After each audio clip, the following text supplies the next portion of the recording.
Et voilà, alors ici je fais une vidéo sur plutôt des principes de pré-pilates. Donc avant de démarrer vraiment à bouger, l'idée c'est de vous montrer des exercices de prise de conscience et de mobilité de différentes parties du corps. Voilà, parce qu'il est important de comprendre que pour mieux activer des muscles, il faut d'abord ressentir son corps et que c'est ces sensations qui vont par voie réflexe remonter au cerveau pour qu'il connecte les bons muscles. Voilà. Donc il faut vraiment prendre conscience de ces sensations qui sont très importantes et ne pas fonctionner mécaniquement. Voilà. C'est pas juste un muscle qu'on vient contracter, mais c'est vraiment tout un ensemble dans le corps et ça va permettre de se réapproprier son corps. Alors, on va démarrer par un premier exercice lié à la respiration. On va se mettre sur le dos.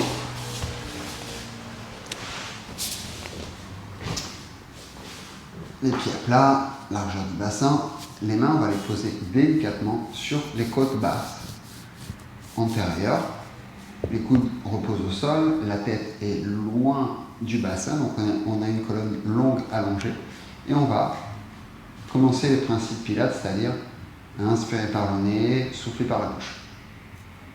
Et donc, on va essayer de ressentir, lorsqu'on inspire par le nez, que les côtes ont tendance à diverger, à s'écarter, et à l'expiration, elles vont reprendre leur place. Tout simplement. On veut pas que la colonne bouge, c'est-à-dire on ne veut pas qu'elle parte en extension, en flexion, en lordose, en délordose.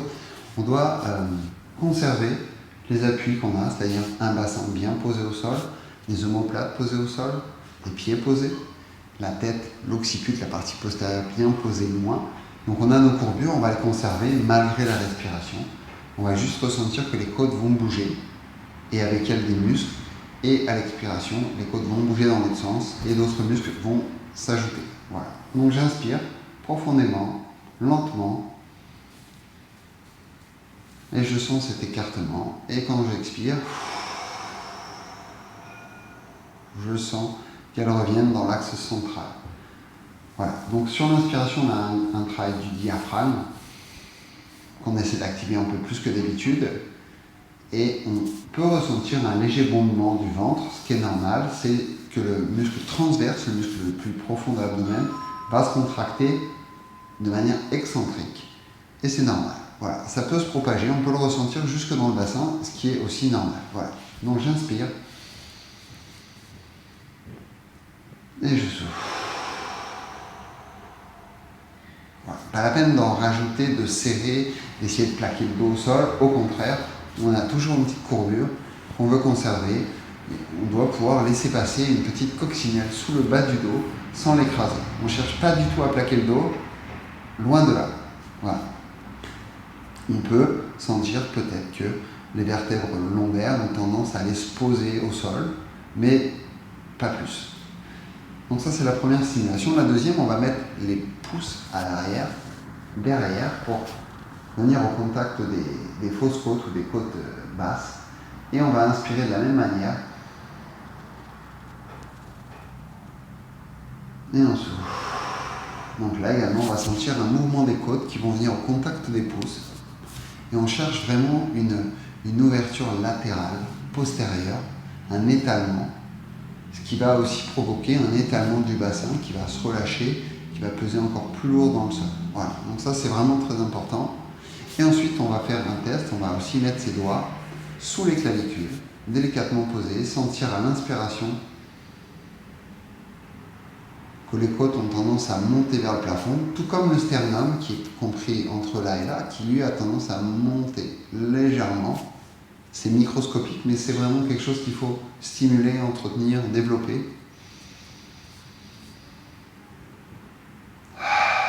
Et toujours cette respiration qui va ouvrir la cage thoracique pour permettre aux poumons de encore plus s'ouvrir et prendre encore plus d'oxygène, mais sans jamais bouger la colonne en flexion, en extension. Voilà.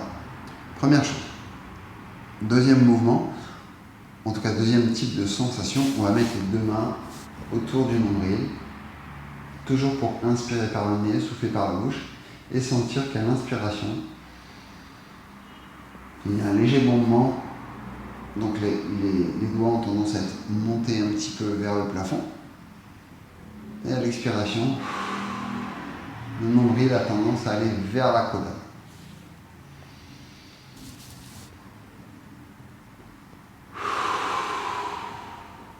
Voilà. En gros, c'est le type de respiration qu'on peut entendre. On inspire profondément, lentement, doucement par le nez.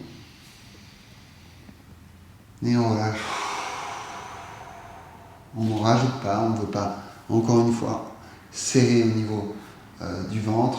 On ne veut pas pousser vers le sol. On ne veut pas que les grands droits qui sont compris entre le pubis et le sternum soient resserrés pour aller délordoser le bas du dos. On veut juste cette action de scoop. On appelle ça un scoop. Le ventre va rentrer et on va obtenir l'action désirée. Voilà. Donc là, c'est pour la prise de conscience de la respiration. Maintenant, on va sentir comment le bassin peut bouger en lien avec la respiration. Donc, on va pour ce faire prendre une image que entre le pubis et le nombril, on pose un cadran, une horloge, comme ça. Et le cadran de l'horloge sur le pubis indiquera midi, sur le nombril 6 heures. Entre ces deux points, on met une bille, c'est le centre de l'horloge, et lorsqu'on va inspirer, on va essayer d'amener cette bille vers midi, le pubis. Et lorsqu'on va souffler, tout doucement la bille va revenir vers 6 heures. C'est un mouvement microscopique qui ne demande pas de mouvement de la colonne, juste un mouvement du bassin, micro-mouvement à l'inspire et micro-mouvement à l'expire. Donc, je vous laisse fermer les yeux, imaginez cette bille entre votre pubis et votre nombril et inspirez. Sentir qu'elle va, la bille vers midi et souffler vers 6 heures. Attention, on ne cherche pas, encore une fois, à creuser le dos et à décreuser le dos. C'est pas ce mouvement-là qu'on recherche. C'est un mouvement très fin du bassin en lien avec la respiration. C'est assez microscopique comme mouvement, mais c'est une sensation qui doit être développée parce qu'elle va permettre aussi un recrutement de muscles, un relâchement du sacrum, qui est la pièce ici sous les fesses, et qui va permettre aussi un recrutement musculaire des muscles du dos, un muscle très important qui s'appelle le multifidus, qui est tout le long de la colonne vertébrale, qui est primordial, qui est un muscle profond, qui travaille avec les muscles abdominaux en synergie. Donc c'est super important cette prise de conscience. Donc peut-être que vous ne l'aurez pas au début, mais de temps en temps, quand vous n'avez pas l'énergie suffisamment pour faire une séance avec dynamisme, faites ces petits mouvements de prise de conscience pour vous reconnecter à votre corps. C'est vraiment fondamental dans l'activité. Donc, pour revenir, on a été sur 6 heures midi. Maintenant, on va essayer d'emmener, parce que sur un cadran, il y a aussi 3 heures, 9 heures, on va essayer d'emmener la bille à 3 heures et à 9 heures. Donc, on se reconnecte à soi, on inspire et on amène la bille à 3 heures. Et on souffle, on la ramène au milieu.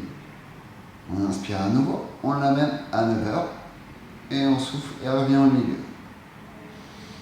Pour ça, il faut avoir vraiment les pieds bien au sol et ça va vraiment faciliter le mouvement de rotation dans un sens, dans l'autre.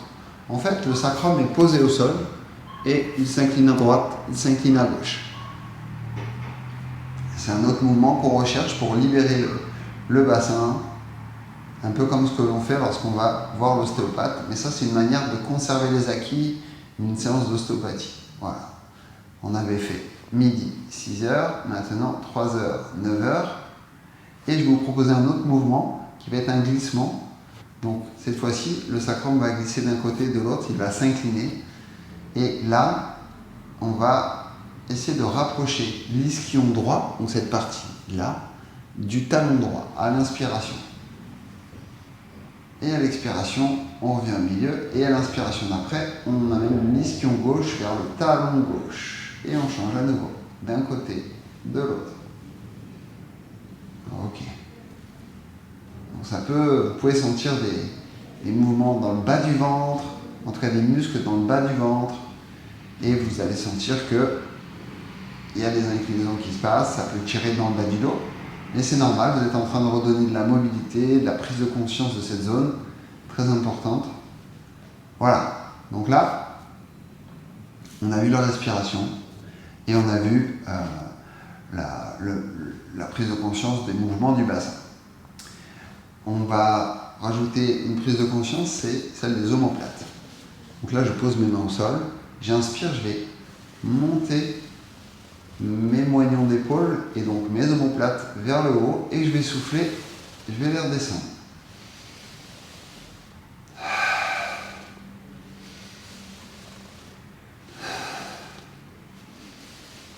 Donc mes omoplates vont glisser sur mes côtes vers le haut, vers le bas,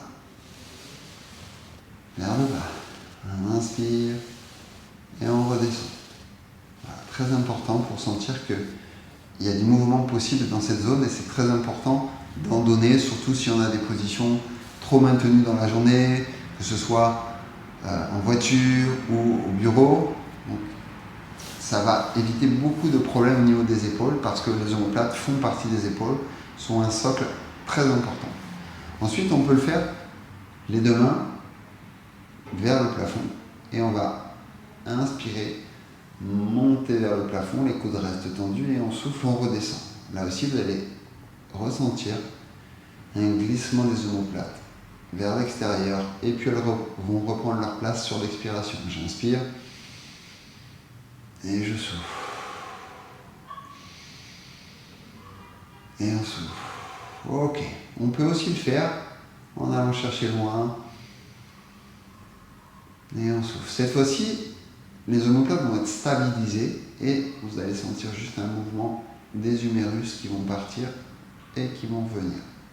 Donc là, c'est plus la même chose, c'est une stabilisation des omoplates pour permettre un mouvement des bras. Et on souffle, on revient. Voilà.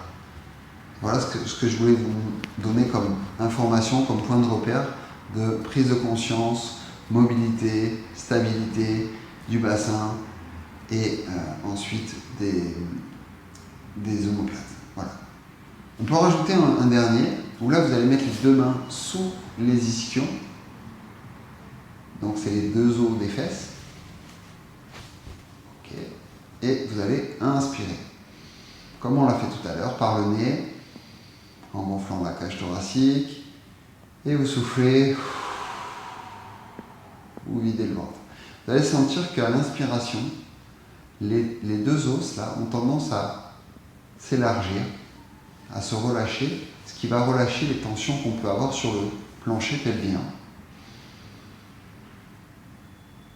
Et à l'expiration, vous pouvez sentir une activation du plancher pelvien qui va aider qui va remonter, tout comme le diaphragme va remonter. Et c'est intéressant parce que vous allez développer une synchronisation entre le travail des muscles du plancher pelvien ou du périnée avec les muscles abdominaux. Et il faut savoir que c'est primordial de synchroniser ces deux muscles, ces deux types de muscles, pour avoir une bonne contention et éviter les pressions, en tout cas limiter l'impact de pression qu'on peut avoir sur le plancher pelvien. Voilà. Ça vaut autant pour les hommes que pour les femmes. Donc je remets mes deux mains, j'inspire, je sens cet élargissement, cet étalement des deux os coxaux, droite et gauche, et à l'expiration, cet engagement du plancher pelvien. Une remarque, c'est que ce relâchement des os coxaux va permettre un relâchement du sacrum qui est entre les deux, et un allongement du sacrum qui va permettre également une activation des muscles derrière, au niveau tout simplement de la colonne, le muscle multifidus. J'inspire et je souffle. C'est là qu'on va rentrer dans tout ce qui est synergie entre le diaphragme, le transverse, les psoas qui sont tout le long, tout profond, et le plancher pelvien, les multifidus, tous ces muscles profonds essentiels à la bonne santé de notre centre, de notre dos, de notre ventre. Voilà.